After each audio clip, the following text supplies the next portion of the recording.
டெல்லியில் நாடாளுமன்றத்தை நோக்கி பேரணியாக செல்லும் போராட்டத்தை மீனவர்கள் தொடங்கியிருக்கின்றனர். அதன் காட்சிகளை பார்க்கலாம். இதன் கூடுதல் விவரங்களை நமது செய்தியாளர் நிரஞ்சனிடம் கேட்கலாம்.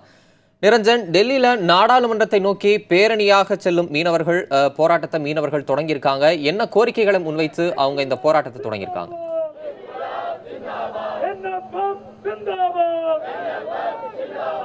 தமிழரசன், அதாவது இன்றைய தினம் தேசிய மீனவர்கள் தினமானது உலகம் முழுவதும் கொண்டாடப்படுகின்ற அதே வேளையில் தலைநகர் டெல்லியில் தங்களுக்கான நீண்ட நாள் கோரிக்கைகளை நிறைவேற்ற கோரி தென் மாநிலங்களைச் சேர்ந்த குறிப்பாக தமிழகம், கேரளா, கர்நாடகா, ஆந்திரா மற்றும் தெலங்கானா ஆகிய மாநிலங்களைச் சேர்ந்த மீனவர்கள் தற்பொழுது டெல்லியில் குழுமி நாடாளுமன்றத்தை நோக்கி பேரணியாக செல்லும் இந்த போராட்டத்தை தற்பொழுது நடத்தவிருக்கின்றார்கள். அதற்காக டெல்லியில் உள்ள ஜந்தர் மந்தர் பகுதியில் தான் தற்பொழுது அவர்கள் குழுமி இருக்கின்றார்கள். கிட்டத்தட்ட 200க்கும் மேற்பட்ட மீனவர்கள் தற்பொழுது இங்கே குழுமி இருக்கின்றார்கள்.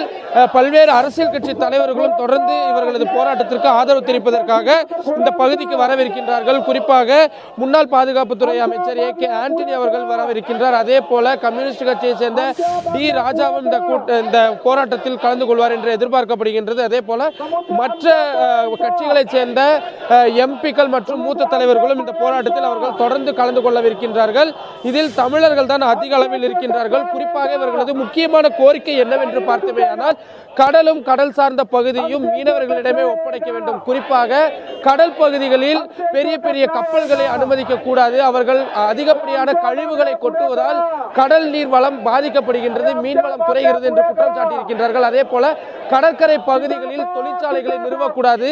அங்கு இருக்கக்கூடிய மீனவர் அமைப்புகளை அங்கிருந்து நீக்கிவிட்டு அங்கு எந்த விதமான தொழிற்சாலைகளையும் நிறுவக்கூடாது உள்ளிட்ட கோரிக்கைகள் வைக்கப்படுகின்றது. அதே போல தமிழக மீனவர்களை பொறுத்தவரை இந்த இலங்கை தமிழர் மீனவ பிரச்சனைக்கு நிரந்தர தீர்வு காண வேண்டும், படகுகளை மீட்பதற்கு நடவடிக்கை எடுக்க வேண்டும் உள்ளிட்ட கோரிக்கைகள் தான் வைக்கப்பட்டு வருகின்றது. இது தொடர்பாக தேசிய மீனவர் பேரவை அமைப்பின் தலைவராக இருக்கக்கூடிய இளங்கோ அவர்கள் நம்முடன் இணைந்திருக்கிறார். கேட்கலாம் சார், இன்னைக்கு எந்தெந்த கோரிக்கையின் அடிப்படையில் நீங்க இந்த போராட்டத்தை முன் வச்சிருக்கீங்க? யார் யாரெல்லாம் இந்த கூட்டத்தில் கலந்து கொள்ள இருக்காங்க? கடலும் கடற்கரையும் கடலாளிக்கு மட்டுமே சொந்தம். கடலிலிருந்தும் கடற்கரையிலிருந்தும் மீனவர்களை அப்புறப்படுத்தக்கூடாது. இப்பொழுது இந்திய கடல் பகுதியில், ஆழ்கடல் பகுதியில் உட்பட பல பகுதிகளில் வெளிநாட்டு கப்பல்களுக்கு அனுமதி கொடுத்து அவர்கள் மீன் பிடித்து அவர்கள் நாட்டுக்கு சென்று விடுகிறார்கள். இந்திய கடல் வளம் அவர் கொள்ளையடித்து செல்கிறார்கள்.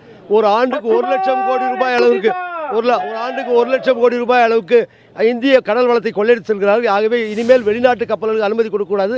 இந்திய பாரம்பரிய மீனவர்களுக்கு மட்டுமே கடலில் மீன்பிடிக்க அனுமதி தர வேண்டும். அதேபோல் கடற்கரையில் அணுமின் நிலையம், அனல் மின் நிலையம், மிக பெரிய துறைமுகங்கள் இது போன்றவைகளை அமைத்து இன்னும் நாசகரமான கெமிக்கல் தொழிற்சாலை அமைக்கிறார்கள். இன்னும் ரிசார்ட் என்ற பெயரில் கடற்கரை ரிசார்ட்டு, இல்லை ஆயில் நிலையங்கள் இதெல்லாம் அமைச்சு கடற்கரையிலிருந்து மீனவர்களை அப்புறப்படுத்தக்கூடிய ஒரு பணி நடந்து கொண்டிருக்கிறது. இதில் மத்திய மாநில அரசுகள், கார்ப்பரேட் நிறுவனங்கள், பொதுத்துறை நிறுவனங்கள் அல்லது பன்னாட்டு நிறுவனங்களை ஈடுபட்டிருக்கிற இந்த அனுமதி கொடுக்கக்கூடாது. கடலும் கடற்கரையும் இயற்கையாகவே ஆண்டாண்டு காலமாக தலைமுறையாக மீனவர்கள் மட்டுமே சொந்தமானது. மீனவர்கள் வாழ்வாதாரத்துக்காக கடலில் மீன்பிடித்து கடற்கரையில் வாழ்ந்து கொண்டிருக்கிறார்கள். அவர்களை அப்புறப்படுத்தக்கூடிய எந்த செயலும் ஈடுபடக்கூடாது என்று மத்திய அரசை வலியுறுத்தி இந்த போராட்டம் இங்கே ஏற்பாடு செய்யப்படுகிறது. இந்த போராட்டத்தில் இந்தியாவுடைய 11 கடற்கரை மாநிலத்தை சார்ந்த பல்வேறு பிரதிநிதிகள், அதனுடைய தேசிய மீனவர் படை நிர்வாகிகள், செயற்குழு உறுப்பினர்கள், பல்வேறு மீனவ சமுதாய அமைப்புகள், பெண்கள் நிறைய கலந்து கொண்டிருக்கிறார்கள். எல்லா கடற்கரை மாநிலத்திலும் வந்திருக்கிறார்கள். இந்த கோரிக்கை மட்டுமல்லாமல் இந்திய இலங்கை மீனவருடைய கடற்பிரச்சனையை தீர்த்து வைக்க வேண்டும். இந்திய மீனவருடைய 115 படகுகள் அங்கே முடக்கி வைக்கப்படும், அந்த படகுகளை விடுவிக்கப்படும். இது போன்ற பல்வேறு மீனவர் சம்பந்தமான கோரிக்கைகளை வலியுறுத்தி இன்றைய தினம் இந்த பேரணி இங்கே நடத்தப்படுகிறது. இங்கே மத்திய அமைச்சர், மாண்புமிகு முன்னாள் மத்திய அமைச்சர் AK ஆண்டனி உட்பட பல நாடாளுமன்ற உறுப்பினர்கள் இங்கே உரையாற்றுகிறார்கள். அதற்கு பிறகு இங்கிருந்து பேரணி புறப்பட்டு தேசிய மீனவர் பேரணி புறப்பட்டு இந்திய நாட்டினுடைய விவசாயத்துறை அமைச்சர் ராதா மோகன் சிங் அவர்களை சந்திக்க இருக்கிறோம். நிச்சயமாக அவர் குறிப்பிட்டதை போலதான் இந்த கோரிக்கைகளை வலியுறுத்தி தான் தற்பொழுது இந்த போராட்டமானது காலையிலிருந்து நடைபெற்று வருகின்றது.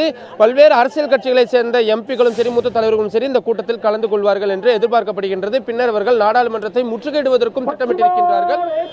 விவசாயத்துறை அமைச்சர் ராதா மோகன் சிங்கை சந்திப்பதற்கான திட்டமும் அவர்களிடம் தற்பொழுது இருந்து வருகிறது. தம்பி தமிழரசன்.